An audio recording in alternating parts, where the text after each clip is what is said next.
what has this loving, this trait that you have of loving, what has been the fruit of that? Of course, we can see the fruits. Amen. Makofia fruits.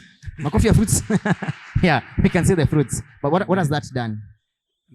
Love is what draws me to people. Uh-huh. I can easily get into people, Yeah. into their situations. Mm-hmm. And love makes me to keep them. Mm-hmm. And to desire to do best for people. Mm-hmm. Because of love, I can interact with people of different categories. Yes. And it makes me not to get tired. Uh-huh. Because it's a driving force. Mm-hmm. Every day, I think I have to do something to protect, to bless, to provide Mm-hmm. for somebody that I love. Yes. Yeah. Wow. Thank you so much. And let's get to the understanding what, I'll say who is Jesus Center, but let's begin from the understanding of, first of all, why the name Jesus Center Ministry. Why the name Jesus Center Ministry? Me and my wife, we come from a church called IVC Eldoret. Mm-hmm. Our pastor is called Bishop Likavo. Mm-hmm. That is our church. Mm-hmm. That's where I got saved from. Mm-hmm. Raised in that church as an evangelical and Pentecostal preacher. Mm-hmm. I wedded through that church. Mm-hmm. Got my wife from that church. Okay. Discovered my ministry through that church. Uh-huh. So IVC is my church. Yes, sir. But God gave me a call. Uh-huh. God gave me a call when I was a child. Mm-hmm. I discovered that I am called to be a minister. Mm-hmm. And I grew up with that call. Mm-hmm. Not so much in church, but the thing was deep in me. Yeah. Now, when the time came, Mm-hmm. when I'm grown Mm-hmm. and ready to start this work, Yeah. we went into prayer for a long time Mm-hmm. with a group of people. God gave us a mandate Mm-hmm. of Luke chapter 4, verse 18 to 19. Mm-hmm. He gave us a name of the ministry. Mm-hmm. And he said, you shall call your ministry Jesus Center Ministry. Mm-hmm. And he said, I'm sending you to Kericho. Mm-hmm. So Kericho was the first field that God sent me you. as a Jesus Center. Okay. Yeah. Wow. And talking about that, then what do you feel is the calling of God for the ministry in two ways? The purpose, why is the ministry there? Number two, what's the vision? What do you want to see? What do you exist to see? Okay. Our vision mostly is drawn from our own calling. Mm-hmm. We are personally, I'm so much drawn to people who are down, especially wounded Mm-hmm. by life. Yes. Wounded by life, by destiny, by job. Somebody that is in a certain pain, Mm-hmm. struggling with a certain pain. Mm-hmm. It could be socially, emotionally, Mm-hmm. economically. Mm-hmm. I am so much drawn to those people who are wounded. Mm-hmm. My ministry is drawn so much to somebody who is in pain and in trouble. Mm-hmm. So my desire is always to help somebody of that kind. Yeah. Therefore, our purpose as a ministry is mostly to bring healing and restoration to individual lives Mm-hmm. and to the community and the land at large. Okay. We do a big area so that we may be able to get a small area. Wow. So we go so much for healing, for restoration, healing and restoration, getting those people who are wounded and are broken and are beaten by life. Yeah. And then we do healing and restore them to where they are supposed to be. Then we begin to build them to their next future. Same apply to the city, to the land, and everywhere that we go. Yeah. But our vision for the church, our main vision, is to see people living a glorious life, the life that God created for them. Amen. Free from the struggles and pain and depressions of life, into that life of glory that God, my picture for humanity is people who are living well. So our work, our vision is to remove them from where they are and to put them there. Yeah. Any other structures that we are building is to set the ground for that kind of a person. Yes. Yeah. Wow. And that's really profound. And let me ask this, that being the vision, that's where you want to see people, that's the reason you exist. I know it's not been easy. We were singing tunasema ijawa rahisi. Maybe Rev, let me ask that from where did we start? Where did you start? Now the calling is there. You've come to Kericho. Where did you start? The history. We came from Eldoret. It was so humble for us. It was so dark. It was a lot of doubts everywhere. But I came with a few people. By that time I hadn't married. I came with Vivian and a few people. We came together for the first days. And we landed in around AIC there, Posta Plaza. Those days it was not Posta Plaza. And when we landed there, we saw Kericho very big and we did not know where to go. Yeah. Posta there, we got somebody who was agent, house agent.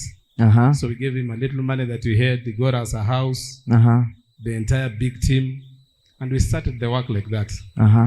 After that, we began to pray around there. We went to Midwest Hotel and started our first church there. Okay. The basement. It was a discotheque. So they used to do disco in the Friday disco, Saturday disco, Sunday morning. Munaekelea mafuta munasafisha. Inakuwa kanisa. Church. Days I was doing lunch hour. And sometimes midweek they would do a disco. So it was a battle. Disco, alcohol, and us. We worked together until we defeated them. Mukafanya ifungwa yake. Ikafungwa. Rev. Sawa. And then from Midwest? From Midwest we stayed for 2 years. The owners became uncomfortable with what we were doing. They said we are destroying their work. So we were chased out of Midwest one evening. So we left Midwest. We didn't have a place. And it was a Friday. So we gathered at Mrs. Ruto, kina Neema, kina Chela's home. We did our church there. And after a few days, they assisted us. We walked together in town. We went to rehabilitation center. There was a workshop ya walemavu, just a small place. Yes. They said they are not so active. We can give you a space there. So we worked in that workshop until we expanded it into a big thing. After that, we moved to KBC. KBC, we used to do our lunch hours there and evening. Information house. Yes. After that, we moved to my house. I had a house and there was something that they are calling it good, pastor's residence garage. Yes. And it was a real garage. It was something you would go there and be surprised. We did a church there for like 2 years. Yes. Then we moved to Chandarana Hall down there. Go down. Yes, I remember the go down. You remember the go down? Yes. We did a lot of work there. A lot of meetings, yes. Then we came here. Yeah. Amen. Wow. Amen. Wapi makofi tafadhali. It was wow. Yeah. Wow. So how was what kept you going? Because I know anybody else would have been like, did God call me or I called myself? Yeah. What kept you going, Rev? And maybe the people that you're working with. Number one, relationship with God. We related with God well. Trusting God. Even when it was tough. Yeah. I trusted God. Amen. Number two, I think my wife did a lot to push me. Yeah. Every time I wanted to quit, she would push me. Every time I wanted to take a step because of comfort, she would push me. Yes. Every time I wanted to take a shortcut, she would push me. Yes. Actually, ngoja, mbona mmepiga makofi kwa shortcut? Actually, the highest percentage of this ministry is my wife, by the way. Wow. Wapi makofi ya Pastor Vivian tafadhali. Rev, when I grow up, I'll also be saying that. Sorry, karibu sana. Yes. If I were alone, yes, I would not be here. It was too tough for me. Yes. And then people who loved me, people who were around me. I had very good people that came to join with us. We had kina Mrs. Ruto. We had kina Toet and Miriam. A very good group that believed in us in that season. Yeah. Kina Chelawa, they were babies. They used to cheer us up until we came to where we are. Yes. Yeah. Wow. And so maybe just in line with that journey and the experiences, what are then the lessons that you have learned, first of all, at a personal level, and then number two, in ministry? And many of us that are watching, even online, we're involved in ministry one way or the other. People that are seated here are involved. They serve God somehow in the ministry. What are the lessons you have learned that you think would be important to anybody who's watching today? As a person, I've learned that as long as it comes from God and you stay with God, it will succeed. It is not enough for it to come from God. If it comes from God, yes, and you stay with God, it must succeed. Yes, that's what I've learned. God has a way of arranging things, putting people in places that you need at a time. Another thing that I've learned is everything has God timing. Yes. Sometimes we want to go faster and run away from some pain, but it is only at the time of God that something will work. Yes. Another thing that I've learned is it doesn't mean that when God calls you into something, you will not go through challenges or pain, including family, marriage, relationship, business, job. Yes. If you want to know that God is involved, it's a level of pain that you go through. When you overcome them, you get a testimony. Wow. And you know that it came from God. Wow. And I've learned to work with people, to love them, and to embrace them, to celebrate them, to appreciate them. And I've also learned to let them go when the time to go comes. I've learned in the ministry that people come for a reason, for a season. Wow. And when their reason is ended, or when their season ends, their reason ends. And you cannot stretch. I've learned about people that when it's your time with them, you have to bless each other. When your time with them ends, you may not have an opportunity to bless one another. I've also learned in ministry that your family should be number one. Before you preach to anyone else, preach to your family. Wow. Before you love anybody else, love your family. Wow. Because there are times you don't have members. You only have your family. Yes. When all members have gone away to where they are coming from, you have your family remains. Yes. They are permanent members of your church. Wow. So for everyone that is here, even if you are doing business, your number one should be your family. Yes. Your child, your spouse, your parent, those people that you have some blood together with them. Others come to benefit from the overflow that God has given you for your family. Okay. Wow. Wapi makofi tafadhali. And those are lessons, Rev, I'm sure you have learned for some of us on behalf of other people. They don't have to go through that experience to be able to learn those lessons. And of course, we talk about the good. What has been the highest moment? The best. The highest moment in my ministry? Yes. Or in this church? In this church. The 17 years we are celebrating today. What has been the best moment? The best moment? Not necessarily one, but what has been your joy? Something you can say, Aki Mungu wewe. Okay, yes. The best moments is when it happens. When I've prayed for a long time, I've encouraged people. Yes. Then when it happens. Yes. When it happens, that is my highest moment. Amen. The moment of testimony. When we struggle to get a place for worship, and then God opens the door. We get a place. Even when it was workshop, garage. Those were our highest moments. Wow. When it happens. Yeah. Tell your neighbor when it happens. Tell your neighbor when it happens. You thank God when it happens. And I'm sure there are days it has not happened. Yeah. There are days you have gone back to the house I don't know if we can talk about this, but the days you have cried. I don't know if you have cried, but I'm assuming you have cried. What have been the lowest moments? My lowest moment is when you see someone making a wrong step, and you know very well that it's a wrong step. It's a moment that brings a disappointment, because we see in the spirit, and sometimes we almost see the result of many lives that are here. Sometimes people don't know.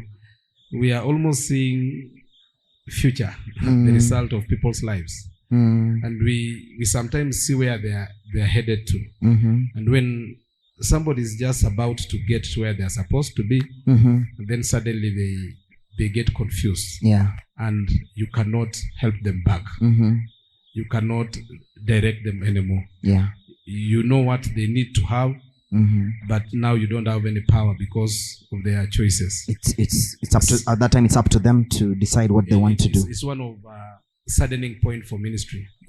When you invest so much in a person to help them get to where they are supposed to be, then they make a mistake that cannot be repaired. You feel like a carpenter was building this table, and when it's about to be over, it is broken. After putting all the work that, it's like that a waste you have of time. Yes. That one I would say my low moments. But I've cried in many occasions. Sometimes I've cried when things don't work. I cry. I cry when I meet disappointments here and there. I'm a tear person. When it comes to cry, I'm not a man. It comes out. I cry when I see somebody that you've prayed for them, they die. I cry. I cry when I see a family that you've prayed for them breaks. We cry. When a destiny that you have invested in is destroyed, we cry. Yes. Wow. And let me ask, within that, there are things that, like you've said about the lowest moments.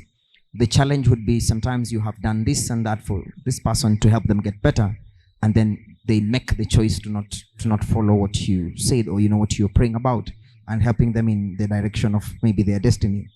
Then there are things that are not beyond them now that are relying on you. And let me talk about very genuine journey any leader goes through. Mistakes. Are there mistakes you think we have made in this ministry? A lot of mistakes. Yes. Made a lot of mistakes. Some of mistakes are sometimes when I choma to Rev, choma ishe Rev. I'm a very trusting person. I trust people a lot. Easily and deeply. So my mistake is sometimes I trust wrong people. That's one of my mistakes. Yes. That's a mistake that can hurt me deeper. Trusting and giving out myself a lot. Yes. That's one of the mistakes that I can speak of. Mistake of sometimes I've been fast to embrace sometimes people, sometimes some movements that again would come to destroy the work that I'm doing. That's a big mistake that I've done. Sometimes I'm too safe. I feel so safe. You give people an opportunity, and you feel they deserve to be given opportunities. In charge until I lose caution. And that's why I would always call my mistake in ministry. What have you learned from that? I am learning to have boundaries. Very healthy. I'm not a good person in saying no. I'm learning to say no. I'm not a good person in telling people it's over. Sini wale watu ikikuwa over tutaendelea tu mpaka siku ile wewe mwenyewe utapotea. So I'm learning to tell people it's over. A lot of things. Wow. Hey, Rev, as we almost wind up our conversation, I want to ask this before we talk about now. This is 17 years. Where 17 years from now, what we'll be talking about, 7 years from now, 10 years, 5, 3, 1 year from now, what are we talking about? Before we have that conversation about the vision that you have for the work and where you're going, as a person, and you talked about that as you're introducing yourself, as a person, you sort of discovered your calling in the ministry. And every one of us here, there are people who we know. Obviously, ushers are doing ushering, instrumentalists are playing instruments, praise and worship are singing. There are a lot of us who might be sitting here, and those who are watching online, they have not discovered what is their calling. And they just think, calling yao watu ni poa, as in, wanaimba vizuri. The other people are doing well, but for them, they have not discovered their place. And maybe for like a ministry like this, their place in this ministry. Let's talk about how do you, as a person, discover your calling. Number 2, how do we help people discover what is their role in the vision? Me discovering my own calling. Yes. How I discovered. What helped you? Yes. I really don't know how I discovered that. Mm-hmm. I had a driving force. I had a passion in me. Mm-hmm. Desire to help people who are wounded, people who are hurting. Mm-hmm. That was something in me. Uh-huh. And getting good people around me, a good pastor, uh-huh. some good religious background, and listening, it helped me to discover my calling, and especially my area of calling. Uh-huh. Prayer and the Holy Spirit. Yeah.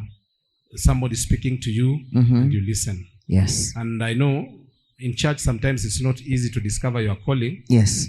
Especially when you don't have a leader, a pastor, or somebody who speaks into your life. Yes. To help you discover it. What you're good at. Yeah, yes. I think the best way to discover is somebody to help you discover it. Yeah. This is what you can do. Uh-huh. Sometimes you don't know what you can do, but somebody else sees it and tells you this is what you can do. Yeah. And maybe just from that response, what has been the place of mentorship in your life? And you have spoken about your spiritual father and the church that you come from, IVC. Let's talk about the place of mentorship, and specifically Bishop Lukavu. What has been the place of him in your life and in your ministry and even in your family? He's a father, an instructor, he's a voice, he's somebody we can call, we can run to him, we can ask him. He's somebody that both me and my wife and my children are comfortable to work with him. And whatever he says, we take it as the right thing. Yeah. And what is the importance of all of us realizing that we need mentors? We need people to speak, like you said, over our lives, people who will see something that we don't see and help us maximize what God has put in us. It's a cover, eh? Sometimes we have problems here. Sometimes storms do happen.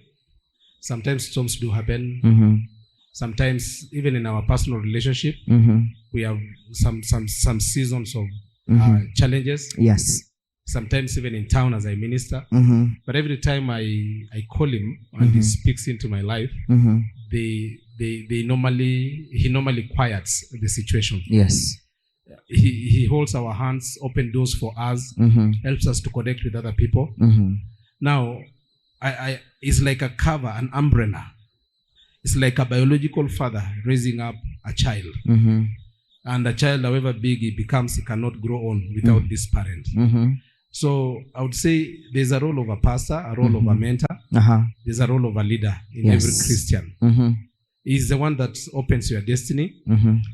He knows your pasture. He's the one that knows the enemy that's about to attack. That is, he protects.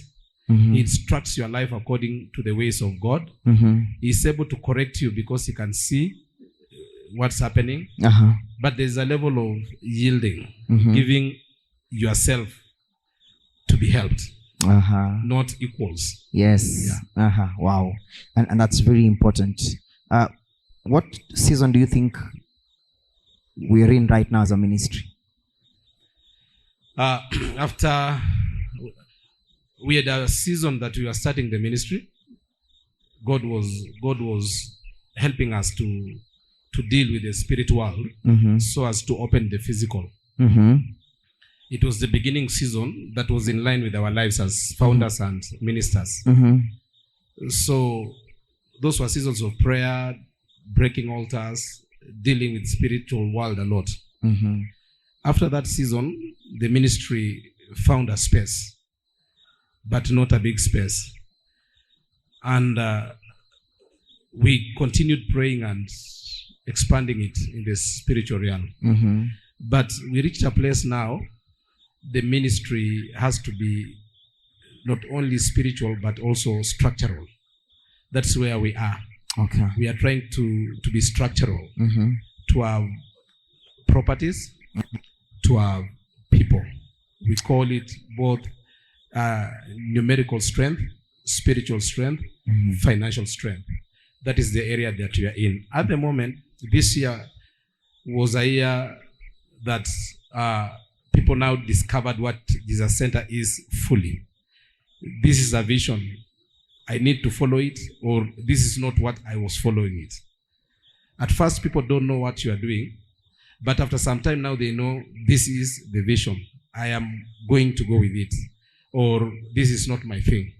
So it was a year of people moving in and moving out. This year, we have received many people. This year, we have lost many people. To lose does not mean that they have gone elsewhere in a bad way, but they just discovered that what they need is in a different place. Okay. And also we have received many people. This year is the year that we have solidified with many people. And we've known that these people are our people now. Yes. This year is a year that I can call somebody my son so easily. It is the year that I can say, this is a Jesus Center member. It was a year of alignment and realignment. Wow. I see next year as a year now of settling down. Structures have been set. We are prepared. We are set to go. Amen. That's beautiful. And as we talk about next year, we're settling down. Where do you think, God willing, you see the ministry in the next 5 years? My trust for God in the next 5 years, we will not just be settled here.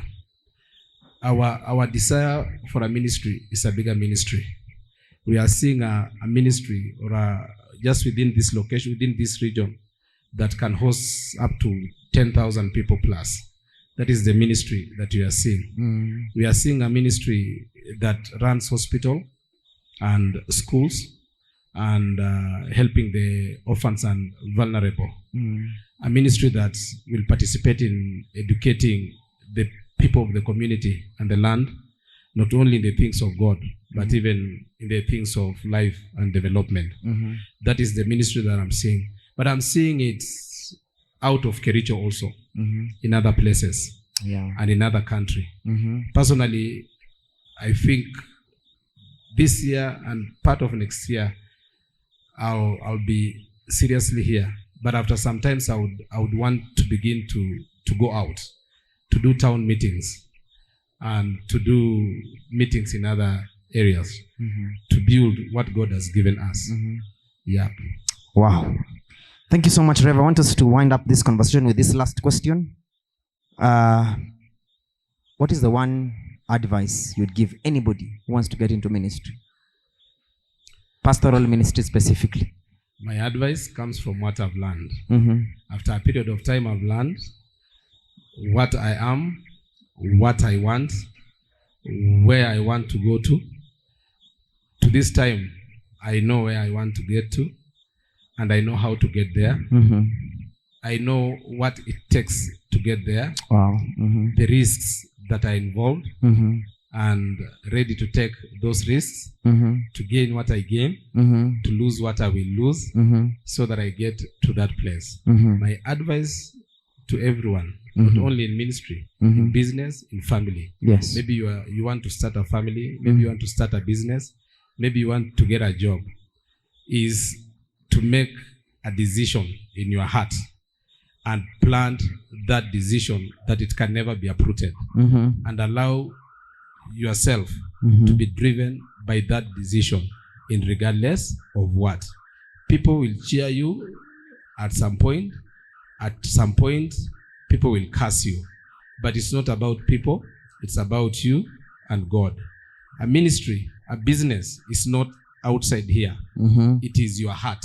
Yeah. That which is inside of you. Meaning that even if I leave this place today and I go to another nation, I will still do the work that I'm doing, because that which is outside is a manifestation of that which is inside. A ministry is just like a family, is inside of you. Even if you marry and the family is not in you, you will leave that family. But if it is in you, you will stay with them. So make sure the decision is planted in you, it remains in you. Don't allow anybody to uproot it from you. I would also tell you, when you get what God has put in your hand, don't drop it down. Walk with it, sleep with it, run with it. When you are chased, make sure you don't drop it, because they chase you because of what you have. Run with it. When you are celebrated, don't drop it down because you are celebrated, because they are celebrating you because of that thing that God has put in your hand. When you are in trouble of any kind, don't drop it, because the trouble came as a result of that thing. And when you are on the top of the mountain, don't drop it, because that is what has caused you to climb that mountain. Wow. Makofi tafadhali tu senior pastor. Makofi mzuri tafadhali. Thank you so much.